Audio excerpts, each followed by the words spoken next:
We're going to take it step by step. Vezmeme to krok po kroku.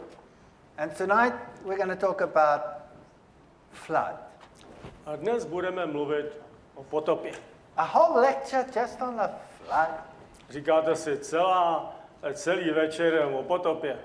It's pivotal, it's essential. V mém pohledu je to ovšem zcela základní otázka.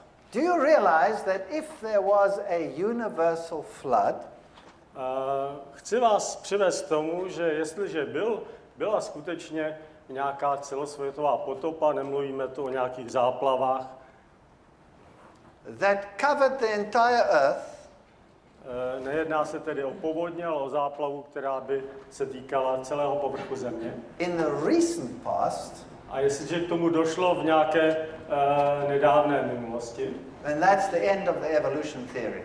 pak to znamená, že už dále nepotřebujeme evoluční teorii, je to jí konec. Because it would have destroyed life Protože tato událost by zničila život in the recent past, v nedávné minulosti. and then you would have to start the evolutionary process all over again. A pak bychom museli začít evoluční proces znova od samého začátku. And that is why science cannot tolerate a universal flood. A to je důvod, proč řada vědců dneska naprosto nepřijímá tuhle koncepci univerzální celosvětové potopy. So if there was one, Ale jestliže k tomu skutečně došlo, then science is in deep trouble pak jsme ve velkých problémech. with its philosophy. V celé koncepci.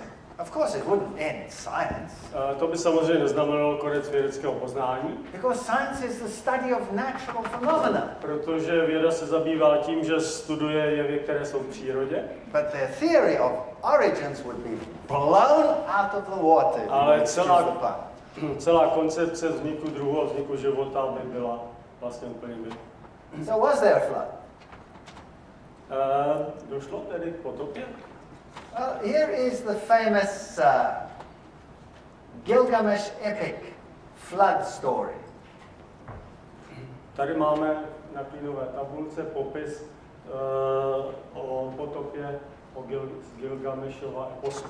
It's probably one of the most well-known clay tablets in the world. Je to možná nejznámější klínová tabulka v celém světě.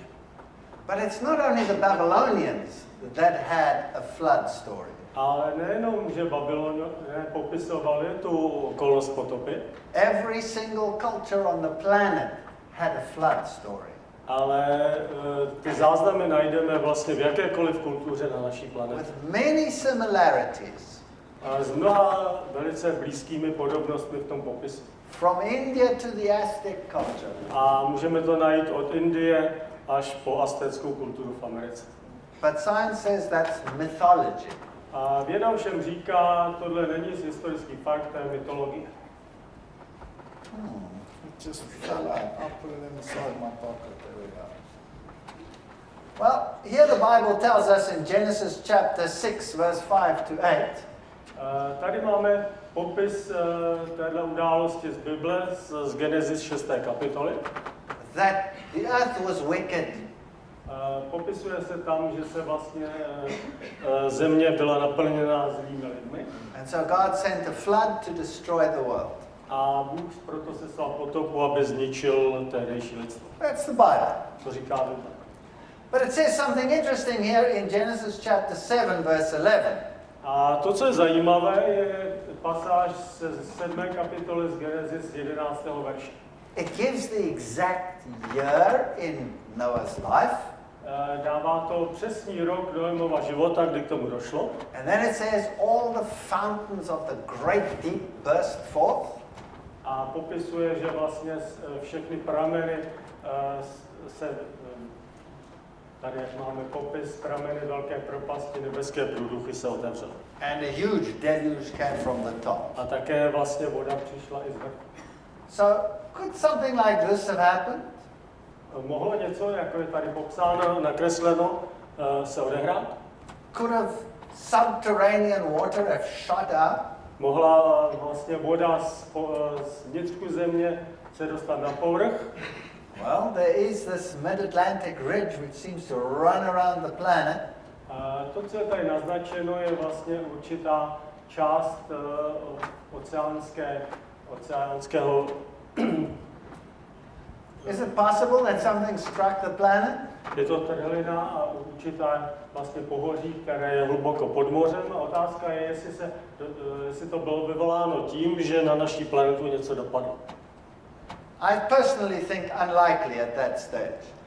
Já si myslím, že k tomuhle nedošlo na počátku potom. Why?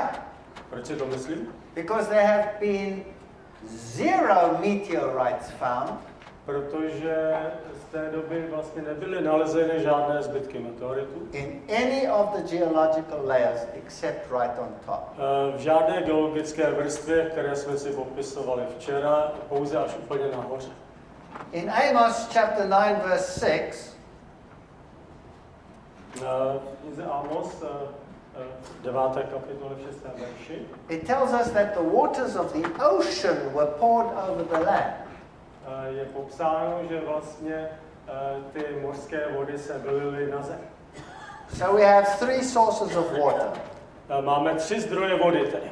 The fountains of the great deep, Prameny, které vytryskly ze země, the oceanic water oceánská voda, která se dostala na povrch země, that is being poured over the land, and then the water from the top. a potom voda vlastně ze zhora z atmosféry. Now, if you look at the top drawing over there, A když se podíváme na tu horní část obrázku, we discussed that yesterday. už jsme se toho dotkli včera, That could be the pre-flood world. je to popis, jak vypadal svět před potopou. If that is depressed and the ocean floor is raised, Jestliže tedy ta pevnina se dostala, byla tlačena dolů, voda z oceánu se naopak dostala na pevninu then the water would rush over the land, a voda vlastně velkým proudem sehnala po pevnině and the subterranean water added to it. a k tomu ještě přišla vlastně další voda, jednak z pramenu, jednak ze zhora. You could have the water coming from all directions. Pak máme vlastně díky tomu vodu, která jde všemi směry. And then when it was lifted up afterwards, A po potopě došlo vlastně k vyzvednutí díky horotvorným procesům. you would get all the folding that we have today in the mountain Máme range. to všechno vrásnění, které dnes pozorujeme. And according to the Bible, this took 1 year and 17 days. A to biblické časování hovoří o jednom dni, o jednom roce a 17 dnech. And obviously the water receded slowly. A pochopitelně ta voda vlastně postupně klesala jí hladina. Well, that's the biblical story. Takhle to popisuje Bible. Is it a fairy tale? Je to nějaká pohádka? We'll have to see. Podívejme se na to. Here's the geological column. Tady vidíme vlastně popis těch geologických vrstev. Now, yesterday we discussed how this formed.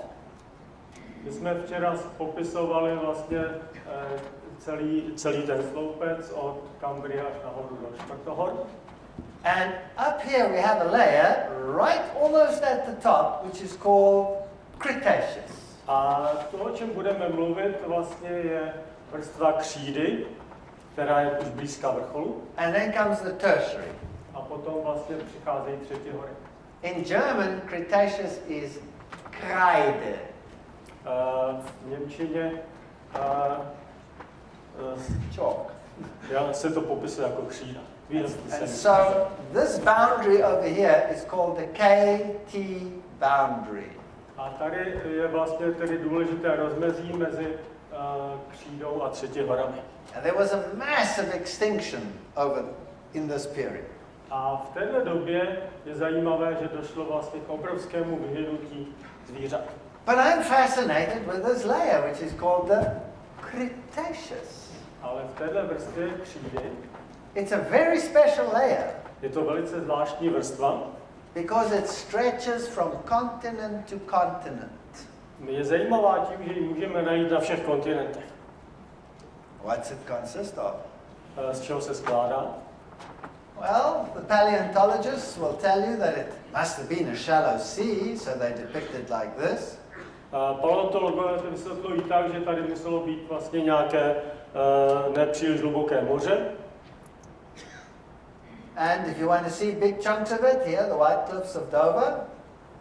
Tady je vlastně ukázán obrázek útesů Dovru z Velké Británie. And what does it consist of? Z čeho se skládá?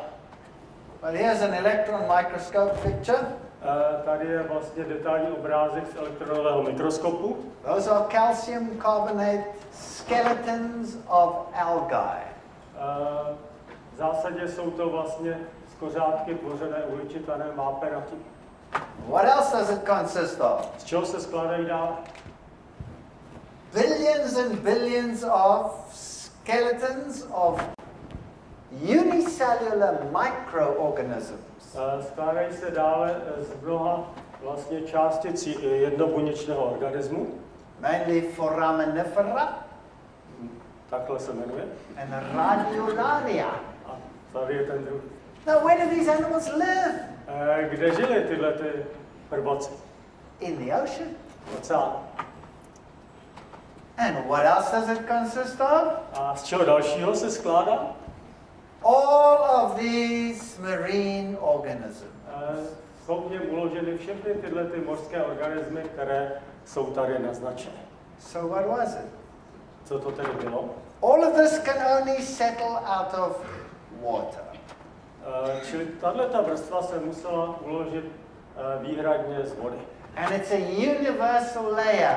A je to vlastně univerzální vrstva, kterou najdeme na celém světě. And it's white chalk. A je to skutečně bílá křída. In fact, your teacher uses it in class and goes, A učitelé ji používají, když vám malovali na tabuli. and he doesn't even know that he's holding or she is holding a flood deposit. A možná netuší, že vlastně drží v ruce depozit z potopy. So was it covered with water? Otázka je tedy, jestli byl svět pokryt vodou. Must be. And it must be universal. Soudím, že ano, a byla to celosvětová potopa. How deep? Jak hluboko? Not very deep. Ne nutně velmi hluboko. How do we know? Jak to víme? Because if it was deep, this chalk wouldn't form. Kdyby to bylo, ta potopa byla velmi hluboká, ta vrstva by se nevytvořila. We have the same organisms in the world today. V současné době máme stejné organismy v našem světě. And when they die in the ocean, Když umírají v oceánu, their skeletons drift to the bottom. ty zbytky vlastně se usazují na dno, Long before they get to the bottom, they dissolve. ale dříve, než se dostanou ke dnu, tak se vlastně rozpustí. To je vlastně So there's no chalk on the bottom of the ocean. Čili na dně oceánu nemáme vrstvy křídy. But if you go to the mid-Atlantic ridge, Ale když jdeme vlastně k tomu úseku, který je v Atlantiku, then there are mountains under the water. je to vlastně formace tvořená horami, které jsou, And they are high enough. jsou vysoké dost na to. So the chalk settles on them, and if you were diving, you would see it looks like snow-covered mountains. Jsou dost vysoké na to, aby ty organismy, které vlastně zahynou, se nerozpustily, ale usazují se na vrcholu té formace a tvoří křídové útesy. Please remember, this layer is universal. Zapamatujme si, že tato vrstva je univerzální. Therefore, we can all go home now because that means the world was covered with water. Můžeme jít domů, věc jsme vyřešili, protože je jasné, že celý svět byl pokryt vodou. And that makes evolution impossible. A to v mém pohledu tvoří evoluci nemožnou. Let's go and have a little closer look anyway, just to please. Budeme pokračovat, i když už to bylo uzavřeno. Here are two mountain ranges. Podíváme se na oblast, na průřez jedním kopcem. In the United States. Je ze Spojených států. The one is the Beartooth Mountains. Je to vlastně oblast, která se jmenuje oblast medvědího zubu. And the other one, the Bighorn Mountains. A tady je vlastně další pohoří Bighorn, velký roh. And between them is the layers of the geological A column. to, co budeme pozorovat, jsou vlastně geologické vrstvy, které se tam nachází.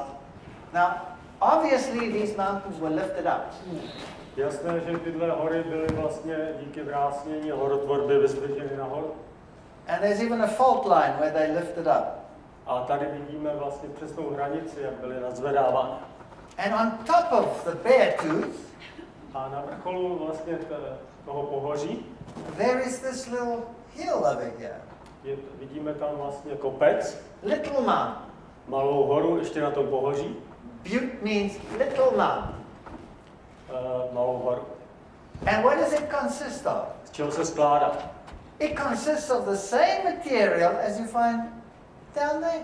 To, co je zajímavé, že ta hora na hoře je stvořena stejným materiálem, jako nacházíme pro hora. How to get up there? Jak se tam nahoru dostal?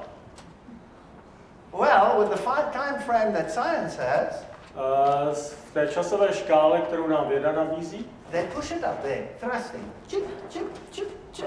dostala se tam nějakým vrásným a postupným pohybem nahoru. No sign that it was ever moved. Ovšem my nemáme žádný znak toho, že ta formace se pohybovala. Here's something else that's very interesting. Je zde něco dalšího zajímavého na tomhle průřezu. The Mesozoic and Paleozoic layers Ty vrstvy, které jsou z prvohor a z druhohor, are all bent up. jsou prohnuté. Same that side, bent up. A na obou stranách. What does that mean? Co to znamená? That when these mountains came up,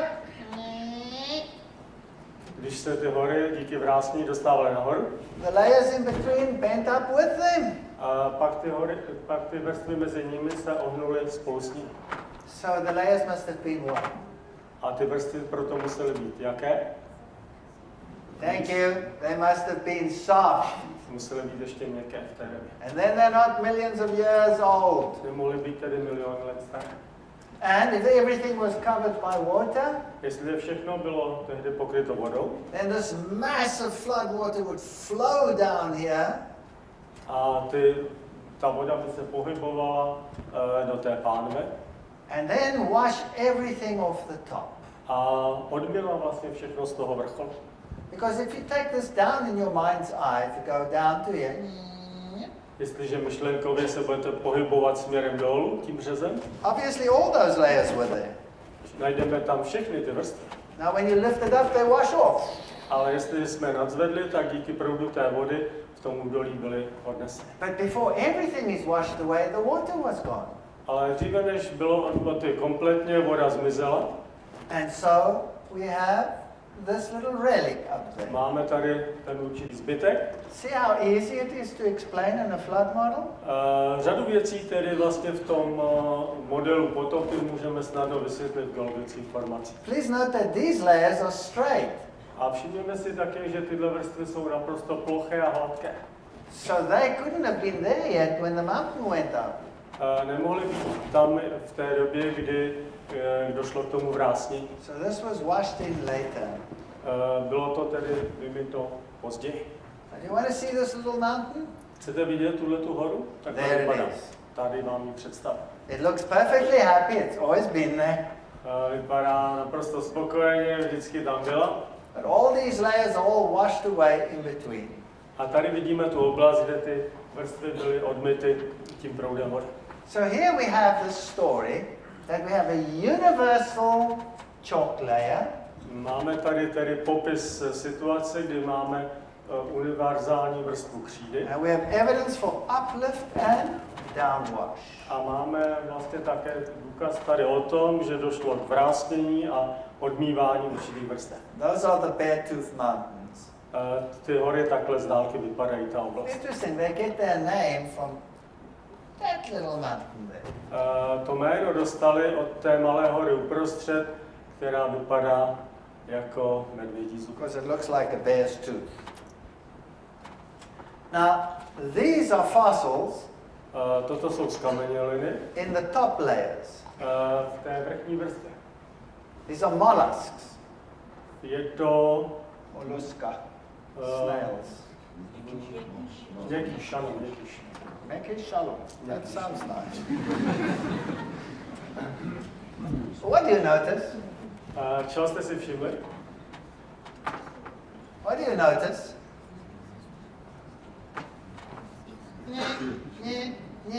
Yeah, they're lying in the same direction. Všechny jsou uloženy ve stejném směru. Now, if these were fossils that had just died, animals that had just died, they'd be lying in any direction. Kdyby se jednalo o tvory, které postupně umíraly, pak by ležely ve všech různých směrech. So what are they?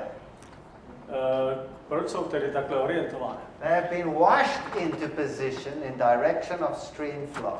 Jsou takhle uloženy, protože vlastně byly takhle narovnány díky silnému proudu vody. And these leaves, they have been washed into position in direction of stream flow. A také tyto listy vlastně byly uloženy ve směru proudu vody. So here the world is covered in dead animals and debris. A ta situace tedy byla taková, že vlastně svět byl pokryt mrtvými organismy a zbytky stromů, rostlin. Some of the material was buried in the lower layers. Některý materiál byl uložen v těch nižších vrstvách. Particularly all the heavier, non-floating material. Všechno, co bylo těžké a co neplave. And the floating material in the top layers. Ale plavající materiál zůstával v těch vrchních vrstvách. Now if I cover that all with mud, this is from after the Mount St. Helens eruption. A pak všechno bylo pokryto bahnem. Tady ten obrázek je z okolí sopky svaté Heleny po výbuchu. Then I would have a big brown coal deposit. A díky tomu se vlastně vytváří pak vrstva hnědého uhlí. So let me go to one of the largest brown coal deposits in the world. Podívejme se do jednoho tedy z největších hnědouhelných dolů na světě. Not too far from you. Není daleko od nás. Slovenia. Ve Slovinsku. Is that right? Okay. Here it is. Magnificent. Tady vidíme tu úžasnou sloj. And it's right on top. A je skoro na vrcholu. And it's brown coal.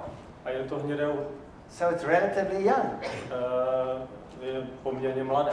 It can't be older than about 40 million. So they say.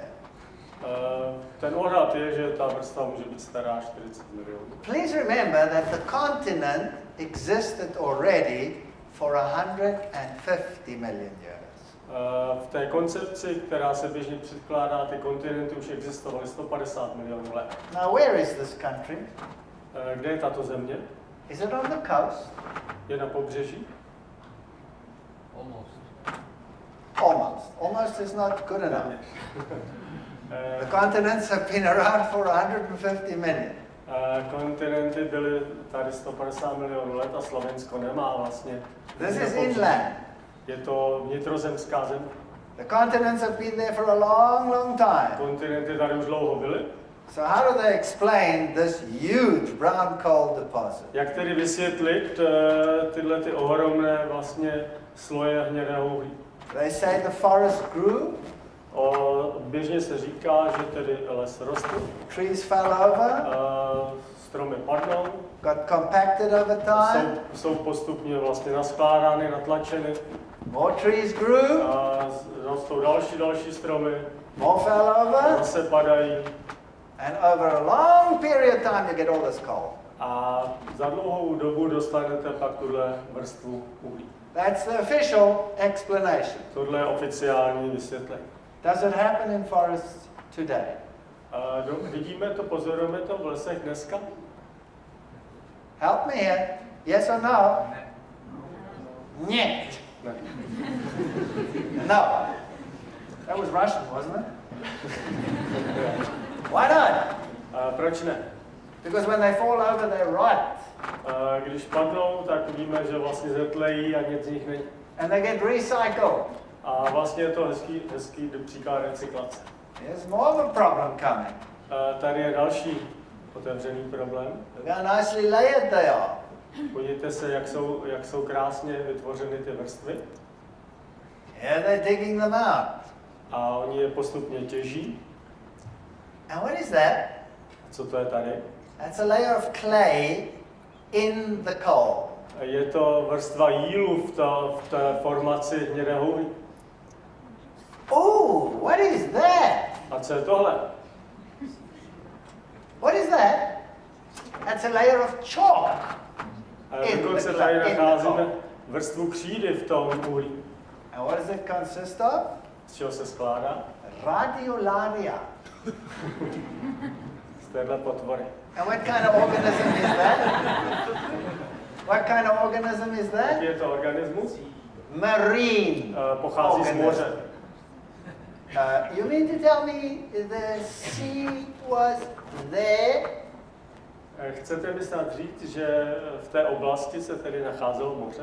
At least 110 million years after the sea was supposed to be there? Že aspoň v té době před 150 miliony let se tam Oh, and what is nacházelo. that coming out of the coal? Co je tohle, co bylo nalezeno v tom uhlí? This must be the only forest in the world that grew under the ocean. Tohle to byl zřejmě jediný les na světě, který rostl v oceánu. This man is the chief geologist. Tohle to je šéf geolog z té oblasti. He comes from Slovenia. Je ze Slovenska. He's a Slovak. And what does he say? Co říká? He says to me his training was under the communist regime. Mluvil jsem s ním a říkal mi, že jeho výchova probíhala ještě v komunistickém režimu. Typical atheistic evolutionary training. Dostal typickou výchovu ateistickou a evolucionistickou. I walked with him. He let me give a lecture to all these geologists. A dovolil mi, abych měl přednášku pro všechny geology. And then he walked with me and he showed me the chalk. A on se mnou chodil v té oblasti a ukázal mi kousek vlastně z toho křídového útvaru. And you know what he said to me? Víte, co mi řekl? He said to me, busloads of children come and he has to explain them where it comes from. A celé autobusy dětí přijíždějí a on jim musí vysvětlit, co se tam vytvořilo, co se tam odehrálo. And then he says to me, do you know why I smoke so much? Víš, proč já tolik kouřím, mi říkal. He said, I smoke so much because I have to lie so much. Silně kouřím, protože musím hodně lhát. And that's honest. I'm not lying to you. To skutečně řekl. Chalk in the middle of this continent. Křídový útvar uprostřed tohoto kontinentu. And this wood is millions of years old. A předpokládá se, nebo koncepce je taková, že vlastně Look at this. You can still pick up a piece of wood in it. v téhle formaci staré miliony let našel kousek dřeva. Unbelievable. Look at that. A tady vidíme další kousek dřeva. Do you think it's millions of years old? Je tohle skutečně miliony let stará And grew formace, underwater? která navrch vyrostla pod vodou. Part of it is formed coal, as you can see. Tady vidíme vlastně vrstvu uhlí kolem toho dřeva And some of it is wood. a dřevo okolo. So now they say, but it takes millions of years for coal to form. Ale koncepce je taková klasická, že to vyžaduje miliony let, aby se z dřeva uhlí vytvořilo. Go to the United States, go to Arizona. Pojďme do státu, do Arizony. There are border posts that have been planted, fences. Můžeme tam najít vlastně nějaké hraniční ploty. How old can they be? How old can they be? Jak staré mohou být? America's only been around for the last few hundred years. Amerika tady je pouze po několik století. So some of these are maybe 150 years old. Ty stromy tam jsou kolem 100-150 let staré. When you dig them up, Jestli je vytáhneme, what do you think the bottom is? co je na jejich vlastně podloží? Coal. Uhlí. It doesn't take millions of Uhlí years. a proto tyhle experimenty ukazují, že vlastně to není potřeba dlouhé období. The Bible says in Matthew 24 Bible říká v Matoušově 24. kapitoli, that just as it was in the days of Noah, so it shall be today. že stejně tak jako za dnů Noémových bude i v současnosti. People will be eating and drinking, Lidi budou jíst a pít, marrying and giving into marriage. dávat, ženit se. Now, obviously, it's talking about excess. Tady se samozřejmě nemluví o těchto běžných lidských činnostech, ale o soustředí na tohle činnosti. Until the flood came A až do doby, kdy přijde potopa and took them all away. a smetla je všechny. Well, that's what the Bible says. To je to, co říká Bible. This person writes to Time magazine, Moses was hated in his days because he told the truth. If he lived in these dark times, he'd be twice as hated. Tady máme citaci z časopisu, kdy se píše, že Mojžíš byl ve své době nenáviděn, protože zvěstoval pravdu, kdyby žil v dnešním věku, byl by nenáviděn dvakrát tolik.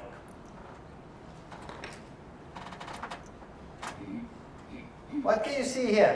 Do you know where this is? Anybody of you know where this is? A víte, kde je tato? Kde to najdeme? Australia. Je to australské pobřeží. And this is the south coast of Australia. And these are these famous erosion features. Je to na jižním pobřeží Austrálie, kde se nachází tato velice známá The oblast. continent is being washed away A to pobřeží bylo díky vlastně erozi moře at a terrific speed. a vytváří, je to jednak velmi rychlé a vytváří tyhle bizarní útvary. In fact, coastlines change within historic times. A to pobřeží Austrálie se vlastně mění v historické době, to můžeme Do you zaznamenat. know the town of Ephesus? Znáte město Efes? Ephesus was a harbor town. Efes byl vlastně přístavní město. In Paul's time, it was a harbor town. V době, kdy psal apoštol Pavel své listy, byl to přístav. It stopped being a harbor town 800 AD. Ale před vlastně v roce 800 to přestalo být přístavní město. And today, A dnes? Ephesus is 4 kilometers inland. A dneska vlastně nachází město Efes 4 kilometry ve vnitrozemí.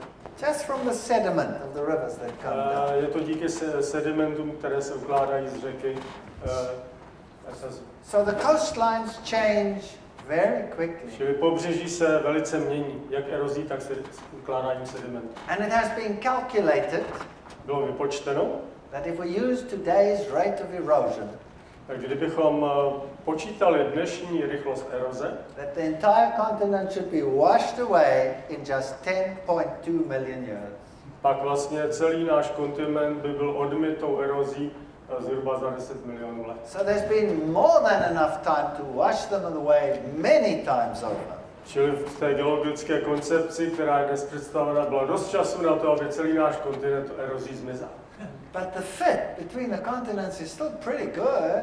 Ale my stále vidíme vlastně z tvaru těch kontinentů, že tedy vzájemný fit je pořád docela dobrý, sedí na So how sebe. many millions years are they old? Jak kolik milionů let jsou tedy staré? Well, Gondwanaland, they say, was together just 150 million years ago. It's split. Říkají, že k tomu oddělení došlo před 150 miliony let. And today the puzzle still fits very nicely. A když si vlastně skládáme v dnešním pohledu, tak stále ty kontinenty můžeme dobře jako skládat. Especially when you measure it to the oceanic ridges. A speciálně, když ještě k tomu přidáme vlastně ty oceánské hřebeny. You see, Africa nicely fits there into South America. Afrika vlastně by se dobře hodila, kdybychom ji přiložili k Jižní Americe. And the Horn of Africa and Arabia obviously were together. A stejně tak vlastně vidíme, jak sobě patří Afrika, Arábie. Now, how long ago did all this happen? Kdy se tohle stalo? Kdy k tomu došlo? Now I'm going to take you to some exciting research. Teď vám představím velice vzrušující vlastně vědecký výzkum. This is paleocurrent research. Budeme mluvit o vlastně paleoproudění nebo starém proudění jako nástroj k výzkumu stáří země. Those are ancient currents that you can see in the rock layers. Jsou to vlastně ty prastaré proudy, které můžeme vidět. So a paleocurrent will tell you in which direction the water was flowing. Ty paleoproudy nám řeknou vlastně, jakým směrem ta voda tekla. And that means you can read it in the whole geological column because every layer will have these striations in it, telling us which way the water went. A můžeme vlastně tenhle systém použít pro všechny vrstvy, protože v každé z nich nacházíme znaky toho, kterým je v usazených hordinách, kterým směrem ta voda tekla. Okay, so if the landscape looked like that, then the water ran this way. Tady máme vlastně určitý povrch země a vidíme, kterým směrem voda tekla. And these striations tell us in which direction things happen. A stejně tak vlastně tady můžeme najít znaky minulosti. Just if you look at these ripple marks, the water obviously ran in that direction. Když vidíme vlastně tenhle zvlněný povrch, můžeme přesně říct, kterým směrem voda tekla. And here it ran in this direction. To samé tady na tomto obrázku je naznačen směr toku vody. And they have more than 1 million databases by now. A ten výzkum už dneska vlastně nashromáždil více než 1 milion měření. Covering every single continent. Na všech kontinentech. That's a basin. Tohle je vlastně určitá sedimentální pánev, takhle si můžeme. Now what's a basin? Co to znamená? A basin is a place on a continent where water runs into from all sides. Ta pánev vlastně je oblast na tom kontinentu, do které voda přichází ze všech stran. So every continent looks like that. A na všech kontinentech najdeme tyhle formace. You'll have mountain ranges up the side here. Máme obvykle vlastně na hranici máme pohoří. Obviously on the one side of the mountain range the water runs that way. Z jedné strany pohoří voda jde do vnitrozemí. And on the other side will run the other way. Z druhé strany jde k moři. So there are many directions in which water runs on a continent today. Je mnoho směrů, kterými voda vlastně teče po kontinentech v současné době. If you're standing in a valley, Jestliže stojíme v údolí and it's raining, a prší, then the water will come from the left and from the right. Voda bude přitékat jak z pravé, tak z levé strany. And then it will go in the direction in which the valley falls. A potom vlastně poteče tím údolím ve směru spádu. Okay, everybody understand that? Souhlasíte? So that's what it looks like today. Now, you can measure these currents in all the directions, all over the continents. To se oni dělají, studují vlastně směr těch proudů po celém kontinentu. And you can see these arrows go every single way. This way, that way, this way, that way, depending how the water runs. A ty šipky ukazují, kterým směrem vlastně ta voda tekla nebo teče. Now, if we go into the past, Jestliže jdeme do minulosti, shouldn't it be exactly the same? mělo by to vlastně vykazovat stejný obraz. Yes or no? If the past was a continent and it rained and it had mountains and it had this and it had that, it must be exactly the same. Čili v minulosti můžeme předpokládat, že vlastně došlo ke stejným jevům. But it's not. Ale překvapivě ne. Here we're going down to the Paleozoic. That's the bottom layers. Budeme vlastně v období Paleozoiku v té nejnižší vrstvě. Please note that the general direction of flow is like this. A tady bylo naznačeno, jakým způsobem vlastně byl ten nejčastější směr vody.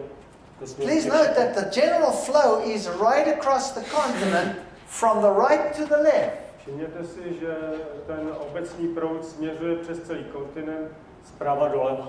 Let's go to the Mesozoic. That's the middle layers. Zkusme jít do další vrstvy. Oops. A vidíme, že ten směr It's going in the opposite direction, generally speaking. From the left to the right. jde přesně obráceným směrem zleva doprava.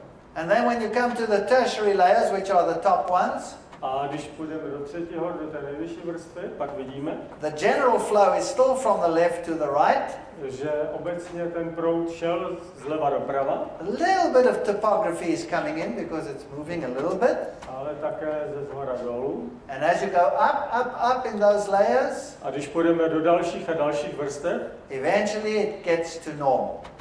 pak se dostaneme k tomu popisu, který jsme viděli na povrchu, který pokládáme za normální. So here's a summary.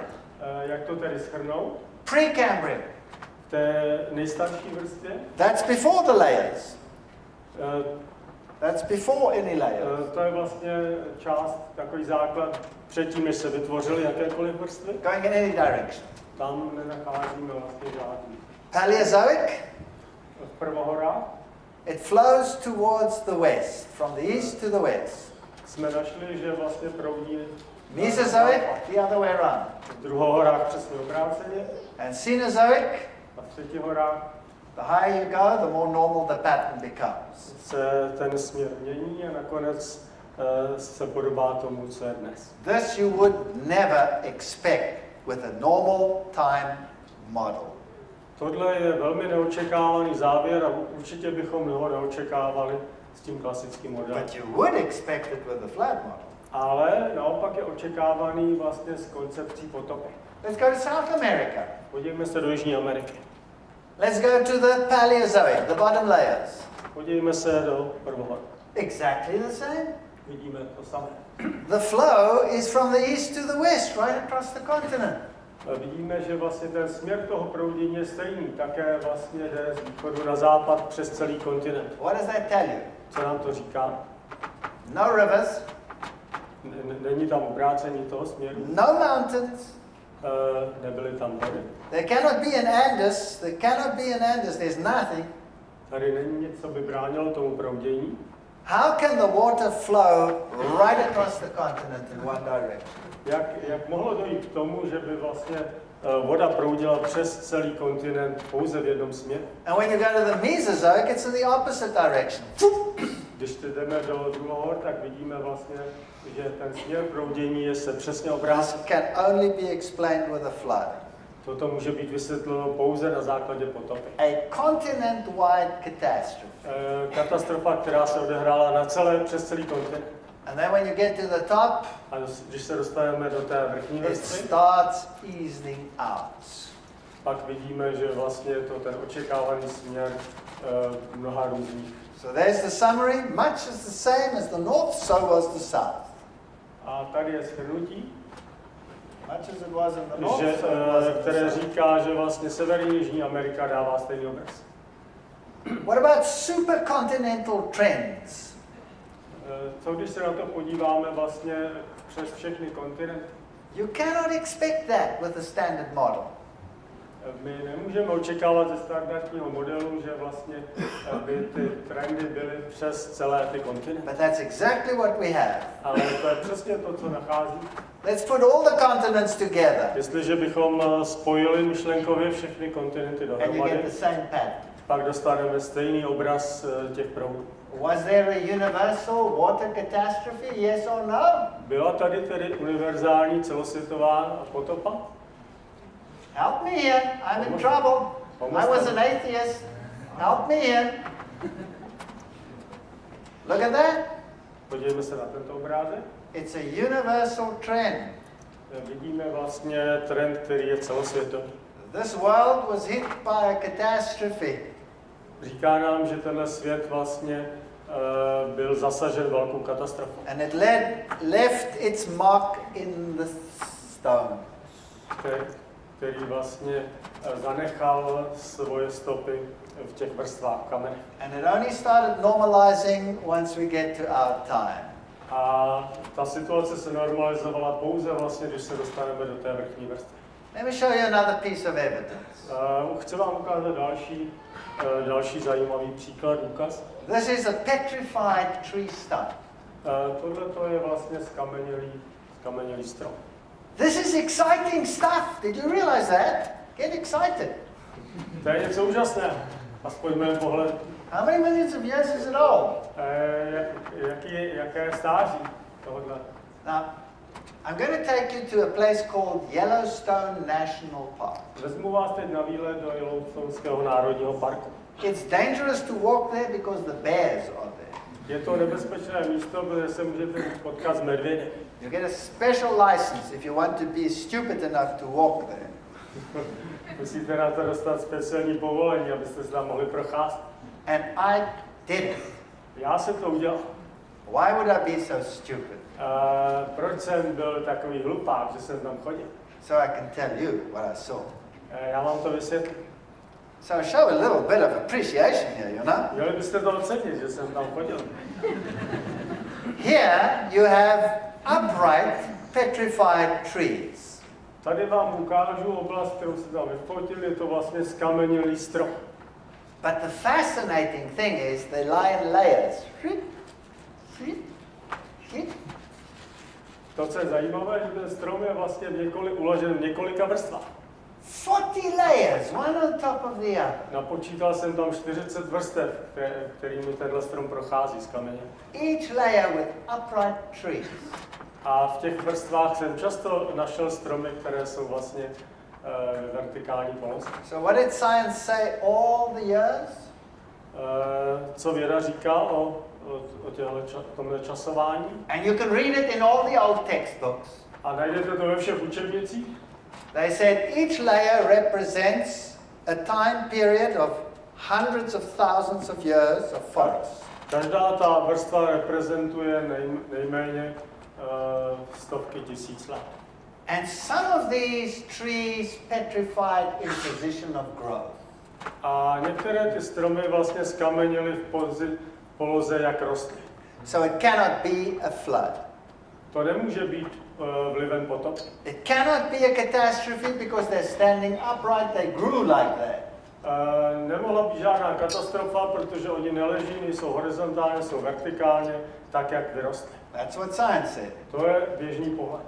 And here is the tree and it's standing upright. A my tady skutečně nacházíme strom, který je tam ve vzpřímené poloze. Did it grow like that? Vyrostl takto. Here's another one standing upright. Tady vidíme další příklad z kamenného stromu, který takto stojí. They're solid stone. Je to vlastně kámen. Question, does it happen today? Otázka, odehrává se to dnes? Najdeme to dnes, takový skamenělý strom? Huh? No. Ne. The tree will never stand there, it'll rot. Strom samozřejmě padne a schně. It's only when it lies in water and mud that it can have mineral exchange and become petrified. Může se to odehrát pouze ve vodě, kdy padne a kdy díky výměně minerálů může vlastně Why is it upright? A proč je v této vzpřímené poloze? Well, let's go to the next layer and the next layer and the next layer. Podívejme se do dalších a dalších vrstev. Well, here's a typical tree. Tohle je typický strom skamenělý, který můžete najít. Please note that it doesn't seem to have any branches. Všimněte si, že to, co je pozoruhodné, nemá žádné větve. If it was covered in mud, surely it must have branches. Where are the branches? Kdyby byl uložen v nějaké bahně, jistě bychom tam našli větve. It also doesn't have any roots. A další zajímavost je, že ten strom jako kdyby neměl žádné kořeny. Well, maybe they were broken off here, right? Možná, že je turisti oloupali. Please look that it goes through more than one. There's one layer and there's the next layer. It goes through more than one layer. A ten strom vlastně v poloze je v několika vrstvách uložen. That's a tough tree. It must be millions of years old. To je skutečně velice pozoruhodný strom, protože takhle musel tady růst miliony let, než se ty vrstvy vytvořily. They're not all standing upright. A ne všechny ty stromy jsou ve vzpřímené poloze. Many of them are lying horizontal. Řada z nich je v horizontální poloze. There's one lying horizontal. Tady je vidíte. Here's one lying horizontal. And there's one horizontal. There's one horizontal. There's one horizontal. There's one horizontal. Thank you. What's interesting about them? Co je na tom zajímavé? They're all lying in the same direction. Zajímavé je, že ty horizontální stromy jsou všechny. Did they all fall over in the same direction? Je to snad tak, že by ty stromy padly všechny jedním směrem. So if you go to the various layers, a když půjdeme k různým vrstvám and you measure them, a budeme měřit jejich směr, they're stream orientated. tak jsou orientovány určitým směrem. Well, this is the mountain we climbed. We were way up here. To je to hora, na kterou jsem vystoupal. And look at that. Podívejte se tady. And look at that. What's that? Co to je? That's so-called forest floor. Je to vlastně určitá vrstva, která je jakoby základna toho lesa. When you go walking in your forest, Když půjdete na procházku do lesa, and you pick up a handful, když naberete vlastně tu zeminu, then you've got twigs and leaves and everything mixed up. dostanete tam směs vlastně jehličí, listí a tak dále. But if you take a piece of this to the laboratory and you look under the microscope, Ale když byste vzali ten vzorek do laboratoře a dívali se mikroskopem, then the water sorted. Tak vidíte vlastně přesné složení té vrstvy. And look at this one over here. A to je to, co vám tady ukazuji. This is a tree, but look at its roots. What's happened here to the roots? Znova tady vidíme strom, ale to, co hledáme, jsou jeho kořeny. Those roots are broken off. A všechny kořeny jsou ulámány. So these trees never grew here. Což znamená, že ten strom rozhodně nerostl. Then how did they get into all these layers in the upright position? Jak se tedy dostali do všech těch vrstev v té poloze, kde je nacházíme? Now this is also a lot of volcanic ejecta. Je tady samozřejmě také, musíme počítat s vulkanickou činností. But if you look at the ejecta, they call it brexia. It's only in water that it flowed. A to, co je ten jev, který se tady popisuje, je vlastně vyloženě vázán na proudy vody. And this is fascinating. Look at that. What's that? Tady je zajímavý zlom vrstev, jak k němu mohlo dojít. That's where the bottom was whipped into the top. So this all happened underwater. Zase vysvětlení souvisí vlastně s uložením ve vodě. There's some nice hot water. Tady máme vlastně horké prameny. There's a geyser. Tady je gejzír Yellowstone. And that tells us that it's very volcanic even to this day. A je to aktivní vulkanická oblast ještě do dneška. Now let's see if we can explain it. Jak tedy tohle všechno vysvětlit? This was Mount St. Helens before it erupted in 1981. Tenhle obrázek ukazuje horu svaté Heleny před erupcí, čili před rokem 1981. And it erupted in 2 cycles, 1 month apart. Ta erupce vlastně byla celkem dvojnásobná po měsíci. Around the mountain, beautiful lakes. Blízko té hory původně bylo nádherné jezero. This lake over here, Spirit Lake. Nazývalo se jezero Spirit. And then the mountain erupted. A pak došlo k erupci té sopky svaté Heleny. And the first eruption just caused the ice to melt. A ta první erupce způsobila pouze to, že roztál led na úbočí té hory. And the water ran down the south side. A ta voda stekla vlastně do toho údolí z toho roztátého ledu. And it caused the flood. A způsobilo to záplavu, Which got worse and worse. která vlastně díky tomu tání se stále Notice some of the trees starting to float. A unášelo to už některé stromy. The houses were covered. Řada těch domů v okolí byla zaplavena bahnem. And a month later it erupted again. A po měsíci došlo k další erupci. But let's first look at the first eruption. Podívejme se, co se odehrálo po té první erupci. Here are the trees that were ripped out by that eruption, by water alone. Nacházíme tam vlastně mnoho stromů, které byly díky tomu proudu vody vlastně vytržené a unášeny. What do you see? Co vidíte? Can you see that the branches have all been ripped off? Všimněte si, že ty stromy nemají větve, že byly vlastně ulámány při tom Why? procesu. Because as it rolls in the water, the branches get ripped off. Díky tomu proudu vody se ten kmen otáčí a ty větve jsou odlámány. Even more interesting, all the bark has been stripped off. A všechna kůra také byla odstraněna. And what else can you see? A co ještě vidíme? Come on, you're beginning to understand this. What can you see? They're all in the same direction. They're generally speaking in direction of stream flow. Jsou vlastně nakládány ve směru toho proudu. So that's what a modern water catastrophe does. Takhle vypadá vlastně katastrofa díky povodni nebo záplavě. Some of these are big trees. Look, all the roots are ripped off. A často, a to je podstatné, vlastně také všechny kořeny byly odlámány. This was water alone. Způsobila to pouze voda. Here you can see why the bark is off. Can you see how they bashed against each other? A všimněte si, že taky vlastně ta kůra z těch stromů byla odstraněna. Right. We don't have to discuss that. Now, here we go with the next eruption. A teď se dostaneme k druhé erupci té sopky.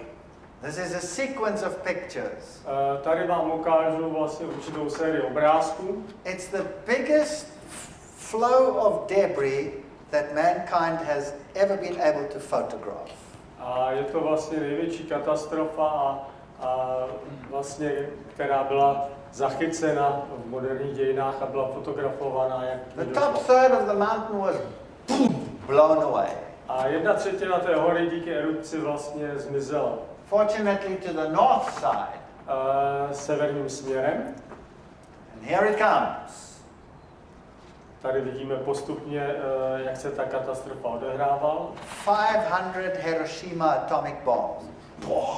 A energie té erupce představovala vlastně 500 atomových bomb z Hirošimy. Huge mushroom cloud. A vidíme vlastně tady hřibovitý prach. Forest gone. Les zmizel. All this huge amount of material came falling down. A to obrovské množství materiálu vlastně padalo dolů. It fell into the lakes. A spadlo především do oblasti toho jezera. Some lakes were completely dispelled.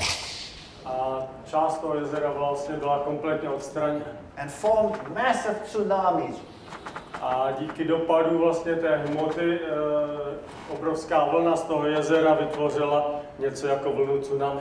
And then afterwards the water would gather into the new lake. A potom se voda vlastně shromáždila a vytvořila nové jezero. And that's what the landscape looked like after the A eruption. takhle vypadá vlastně ta krajina v současnosti. Now this here is this is Mount St. Helens Lake before the eruption. Tohle je to jezero dřív, než došlo k té erupci. You see all the trees around it? A vidíte tam spoustu stromů okolo. Let's look after the eruption. A podívejme se, jak to vypadá po erupci. That's it. Takhle to vypadá. Gone. Všechny zmizely. This here is a steam crater. Tady to je vlastně Steam. parní kráter. Hot lava fell into the water and A exploded. ta horká láva tekla do vody a vytvořila obrovské množství vodních pár. Can you see there's a man standing there? That gives you a scale. Abyste měli měřítko, tady vidíte muže, který tam stojí. And what's that? A co je toto? That's a canyon. To je kanion, který byl vytvořen. And this canyon was formed by one of these lake tsunamis. Tenhle kanion byl vytvořen vlastně tou vlnou tsunami, která byla z toho původního jezera. Now the scientists were stunned. Tohle bylo pro vědce úžasná příležitost. Because look at the layering. Podívejme se na ty vrstvy. If they had to look at this today, they would say this is many eruptive cycles. Kdyby se na to dívali klasickým pohledem, tak by říkalo, že muselo dojít k mnoha erupcím, aby se ty vrstvy, jak je vidíme, mohly But vytvořit. it was one eruption. Ale to byla pouze jedna erupce. Look at these layerings over here. Podívejme se na ty vrstvy, které vidíme na tomto obrázku. Some of it is water sorting, Byly vlastně vytvořeny díky vlivu vody. and some of it is air sorting, the lighter material coming down slower. A některé byly naneseny díky činnosti větru, jak ten prach padal ze zhora a postupně sousazen. What would they have said about this in the past? A co nám to řekne vlastně o minulosti? Millions and millions and millions and millions of years. V klasickém pohledu bychom řekli, že tyhle vrstvy se musely tvořit miliony let. Now let's look at the trees. Podívejme se na ty stromy, co se s nimi stalo. Blown out. Here's one transported upright. Jeden z nich byl vlastně transportován v přímé poloze. Here's one transported upright. Tady máme další.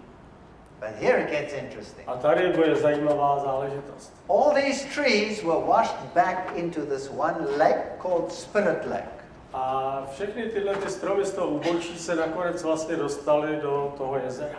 Let's look a little closer. Podívejme se na ně v detailu. Look here.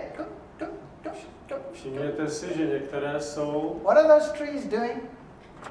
Co tam ty stromy dělají? They're floating upright. Plavou ve střímené poloze. So let's go and have a look. Let's go and dive down. Podívejme se pod vodu a co se tam odehrává. At the bottom of the lake, bark. Everything full of bark.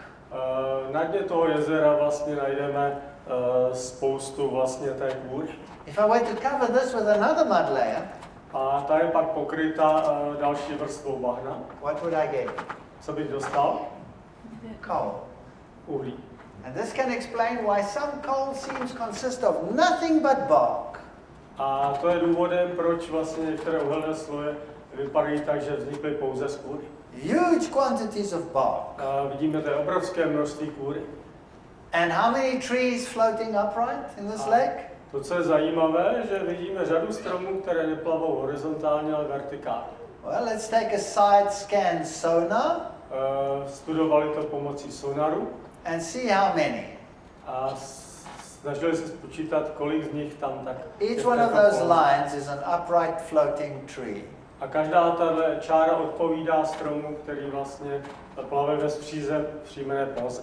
19,000 upright floating trees. A to, co tam našli, bylo 19 000 stromů, které plavaly ve zpřímené poloze. V tom But this was one eruption. po jedné vlastně erupci. What if there had been 3, 4, 5, 10, 40? Co kdyby bylo řada následných erupcí? Then there would have been Pak buried. by byly vlastně ukryty v dalších a dalších vrstvách, které by byly vytvořeny. Some in direction of stream flow, Některé stromy byly uloženy ve směru toho proudu vody, some upright. některé by byly ve zpříjemné poloze. You know what's interesting? Víte, co je zajímavé? The trees are not all perfectly round. Ty stromy nejsou všechny perfektně kruhovité.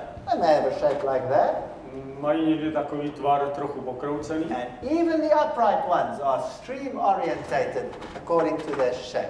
Ale i ty, které jsou ve zpříjemné poloze, jsou orientovány ve směru proudu.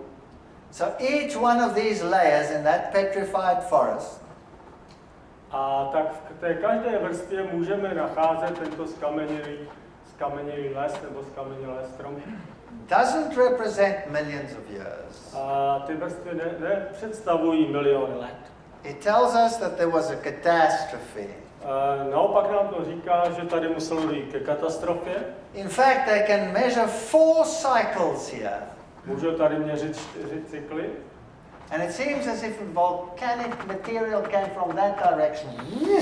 A předpokládá se, že vlastně vulkanický materiál šel z určitého And in směru the bottom orientated them in this direction. a orientovali v tomto směru. Then another eruption from there and went whoosh in the direction. Další erupce přišla do toho oblasti Yellowstoneu z jiné sopky, čili orientace byla jiným Then směrem. that one.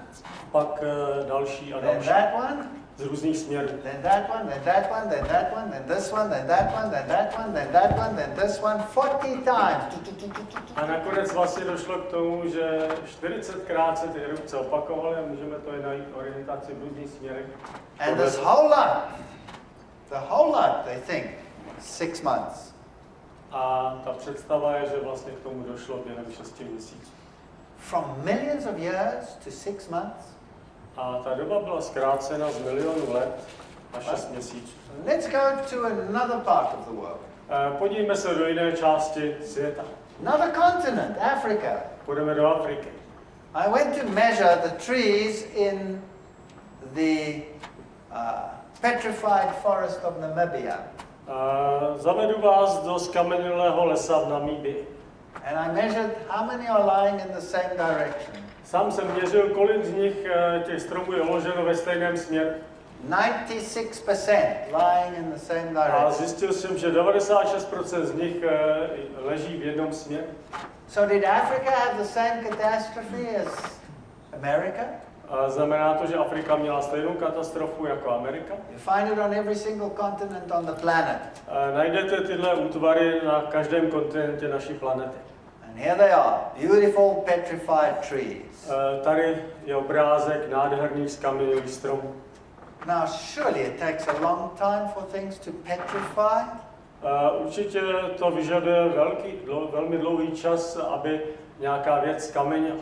Must be millions of years. Musí to být nejméně miliony let. Well, Podívejme se na to. what is that? Co to je? That is a petrified teddy bear. Tady vám ukážu obrázek skamenělého medvídka. It's solid stone. Je to skutečně poctivý kámen. How many millions of years is it old? Jak dlouho to trvalo, než ten medvídek skameněl? If you take your teddy bear to this place and you hang it in the water, Můžete si to zkusit, vemte svého medvídka a umístěte ho do vody. And the water is rich in silicate, A jestli ta voda obsahuje dostatečné množství silikátu, which you would get when you have a flood and you're mixing mud with water, kterou snadno dostanete při té katastrofě, kdy se bahno mísí s vodou, you can get a petrified teddy bear in 1 year. můžete dostat skamenělého medvídka za 1 rok.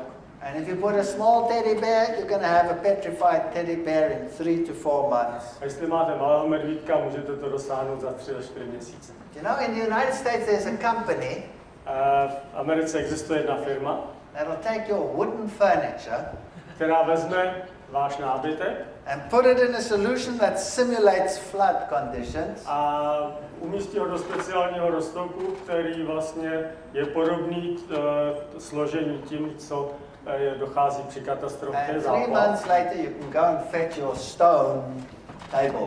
A za 3 měsíce si můžete odnést domů váš skamenělý stůl. I'm going to take you to this little island over here. It's the island of Surtsey. Vezmu vás na tenhle malý ostrov. It was formed in 1963. Byl vytvořen v roku 1963. It's brand new. Je úplně nový. And yet scientists look at it and they say this cannot be.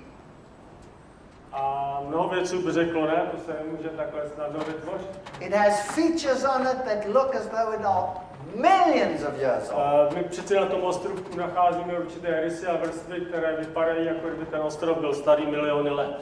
Its beaches are perfectly crumbled and sandy. Nacházíme tam přeci nádherné písčité pláže, Since 1963. které byly vytvořeny od roku 1963. This is the island of Iceland. Je to ostrov, který je blízko Islandu. It had more catastrophes than a financial catastrophe. Prožil zřejmě víc katastrof než finanční systém na Islandu. It's a beautiful island. Je to nádherný ostrov. Lots of volcanic activity. Má vysokou vulkanickou sopečnou činnost.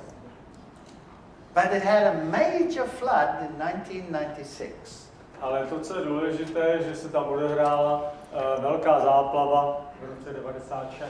And huge parts were totally catastrophically destroyed. A značná část toho ostrova byla kompletně zničena v katastrofách. Now, what happened? Co se stalo? The largest glacier in Europe is in Iceland. Největší ledovec v Evropě je právě na Islandu. And under this glacier, A pod tímhle ledovcem there's the one part of the glacier that stretches huge area. vidíme tady obrázek toho ledovce na obrovském území. Under the glacier, a huge flood came up and washed this out in minutes. A pod tímhle ledovcem se vlastně vytvořila obrovská záplava, která odmyla celé tohle území. Canyons 3 kilometers wide. Vytvořil se kanion, který byl vlastně kilometry široký. There it is. What happened? Co se tady stalo? I'll first explain it to you, then you'll understand the movie better. Napřed vám to vysvětlím a pak uvidíte film. Under this huge glacier, there was a volcanic eruption. Pod tímhle obrovským ledovcem došlo k erupci sopky. So the ice melted under the glacier. Což samozřejmě vedlo k tomu, že ta voda pod tím ledovcem rychle tála. This huge river ran into an underglacial lake. A vytvořila se vlastně řeka, která vytvářela pod tím ledovcem obrovské jezero. And this huge pressure of this ice was on top of it. A na tohle jezero působil obrovský tlak toho ledovce. And then this huge lake totally filled up. A to jezero se tedy kompletně naplnilo. And it lifted the glacier. A nadzvedlo ten ledovec. And the pressure was enormous. A vytvořil se obrovský úžasný tlak. And so it burst out the side of the glacier. A nakonec vlastně došlo k průniku, proražení a uvolnila se obrovská řeka. And totally destroyed one part of Iceland. A zničila část toho ostrova. So look at this little clip and you'll see what happened. Podívejme se v detailu, co se stalo. But the new building was directly above the South Glacial Ridge that was probably formed in the eruption of 1938, which resulted in a massive outburst flood in the river Skagerrak. So here's the water level in this underground A lake. large crater had formed in the ice cap, with a Tak long vidíme tu shaft vodu pod tím stretching across the ledovcem. bottom of the lake. On On October 2nd, the eruption broke through the ice cap, and by the next day it was in There it comes through, the ice cap. It was clear that water was flowing out of the ice cap to Lake Veith, where the water level was And the water level started to rise here. Hladina toho jezera se zvyšovala. There you can see the eruption. Tady vidíme erupci.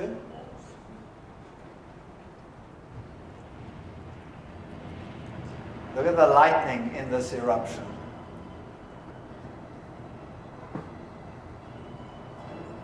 Stupendous energy had gone into melting thousands of cubic meters of glacial ice in such a short time to form this colossal gorge.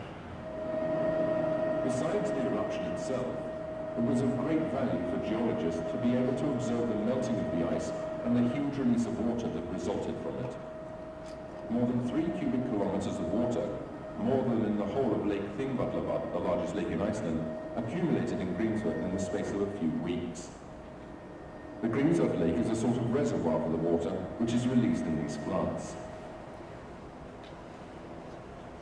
When the pressure of the water reaches a critical point, the glacial ice is lifted up and the water streams out underneath it, emerging in a violent flood on the coastal plain area of Skeiðarársand. Tání ledovce se vytvořilo obrovské množství vody a nakonec ten tlak vody vlastně nazvedl ten ledovec a to obrovské množství vody se uvolnilo a vidíme tady tu obrovskou záplavu. That's the flood. It looks like an ocean. Now they're taking us to the beginning of the flood. Just after the flood began. Tady se podíváme, jak ta záplava začala.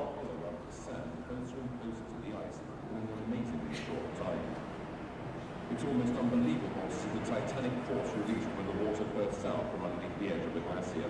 Huge force. Even though it was tens of meters thick, the edge of Úžasný the ice vodopád se tam vytvořil.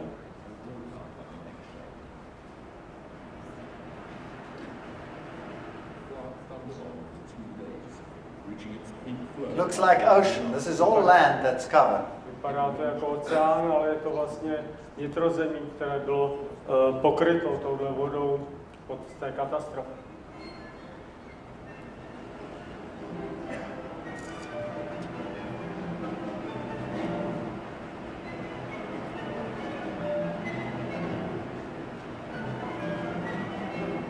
Huge blocks of ice weighing many tons. Také ta voda strhla obrovské kusy ledu, často mnohatunové, které plavaly. Many of these huge blocks of ice weigh anything up to 100 tons each. 100 tons each. 100-tunové bloky ledovců byly odtrženy. Up on the glacier, blocks of ice the size of large buildings broke out and lay scattered around the surface. Perhaps this scene shows best what colossal forces were at work here, how tiny and helpless man is in comparison with the stupendous might of nature. The scratches and ruts on the surface show how the massive blocks of ice slid long distances like tiny pebbles across the See these glacier. scratch marks? Tady vlastně už je ta událost po té katastrofě, kdy bylo ukázáno, jak vypadal povrch toho nitrozemí. Before the flood, preventative work went on round the clock. Flood channels were dug across the road and across flood barriers in some places to try to direct the flood water where it would cause the least damage. In other places, loads of stones were banked up for protection. Finally, when the flood broke out on November 5th, 6 weeks after the eruption started, the preventative measures proved their worth. Though at the same time it was clear in the first few hours of the flood that nothing within human capacity could avoid a great deal of destruction. The blocks of ice smashed the concrete pillars and iron girders of the bridge like matchwood. Ta voda strhla řadu mostů, nic jí nedělalo překážku, byla to obrovská katastrofa.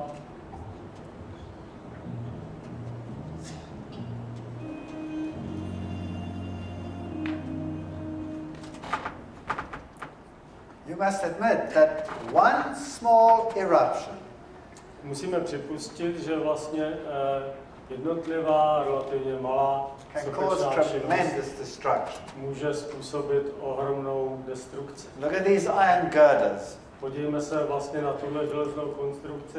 bent like toys. Byla ohnuta jako hračka. Let me sum up. Shrňme dnešní večer. A universal chalk layer, Celosvětová vrstva křídy, water, snails, mollusks where there should be none. nacházíme v těch vrstvách řadu vlastně organismů, které tam Scratches in rock that they used to say were caused by ice ages. nacházíme organismy ve vrstvách, které se předpokládají, že byly tvořeny ledovou dobou, Which could just as well be formed by floods. ale moje koncepce je spíš o tom, že byly tvořeny díky potopě, But science says there was no flood. ale dnešní věda většinou říká, tady nebyla celosvětová potopa. Read them that text. Text 2. Petrově říká, především vězte, že v posledních dnech přijdou posměvači, vedení svými vlastními choutkami a budou říkat, co je s tím slibem o jeho příchodu. Otcové už zemřeli a všechno zůstává, jak to bylo od počátku stvoření. So the Bible says in the last days there will be scoffers. Bible říká, v posledních dnech budou posměvači. They will say everything is the same since the beginning. Všechno je stejné, jak to bylo od počátku. Does science say that? Věda to často říká. Yes, it's called the uniformitarian principle. To je princip, s kterým věda pracuje, princip, že vlastně všechno je v minulosti a v přítomnosti stejné. Read the next text. Další text říká, nechtějí si uvědomit, že nebe a země kdysi dávno vznikly Božím slovem z vody a skrze vodou, a tou vodou byl tehdejší svět zatopen a zničen. So they will deny the creation, To, co řada lidí dělá, že odmítá stvoření and they will deny a universal flood. a odmítají také celosvětovou potopu. Does science do that? Řada vědců to tak dělá. Yes.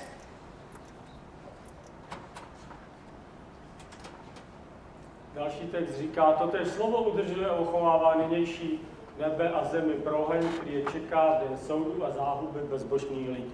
So the Bible says there's another judgment coming. Bible říká, je tady před námi další soud. And we can choose to be willingly ignorant if we want to. My samozřejmě můžeme svévolně ignorovat tuto informaci. God is not a God of fear. Bůh nás nechce rozhodně strašit. He's a God of love. Bůh je Bůh lásky. But there comes a limit to even divine forbearance. Ale je tady určitý limit, který stanovil. Where do the fossils come from? Odkud jsou skameněliny? Do they really show tremendous change over millions of years? Ukazují skutečně úžasnou změnu v periodě milionů let. Are we really the pinnacle of evolution? Jsme my skutečně dětmi evoluce? From now on, the lectures really start getting exciting. A od tohohle bodu moje přednáška se stane skutečně zajímavou. Because we're going to go into the nitty-gritty and see whether everything that science sells is actually true. A budeme sledovat, jestli to, co jsme často slyšeli, jestli je to pravda. So please come again tomorrow. Ale to nebude dneska, přijďte zítra. And even if you hate what I'm saying, A i když se mnou hluboce nesouhlasíte, it's still better than being bored. je to pořád lepší, než se nudit. See you tomorrow. Thank you. Naschledanou zítra.